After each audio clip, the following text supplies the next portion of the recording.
सिसोदिया यांनी काय म्हटलेलं आहे पाहूयात। ठाकरे गटाचे आमदार रवींद्र वायकर यांच्या घरावरती सकाळी 8:30च्या सुमारास जे आहे ते ईडीने धाड टाकले। तब्बल जर पाहिले 10 ते 12 अधिकारी त्यांच्या घरामध्ये आहेत।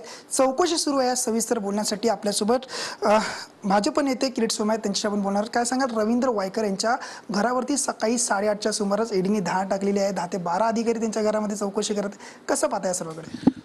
उद्धव ठाकरे असो, त्यांचे पार्टनर रवींद्र वायकर असो, संजय राऊत, अनिल परब, सगळ्यांनी कोविडमध्ये फक्त कोविडची कमाई करण्याचं पाप केलं।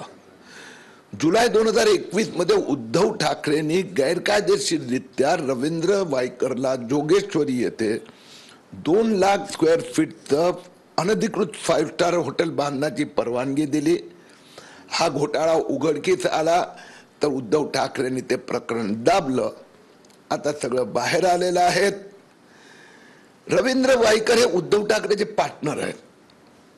मी पुन्हा एकदा सांगतो, रवींद्र वायकर हे उद्धव ठाकरेचे पार्टनर आहेत। त्यांचे नेते मंत्री, अलिबाग कोरलेला 19 बंगलोचा घोटाळा पण वायकर आणि ठाकरेंनी एकत्रितरित्या केला।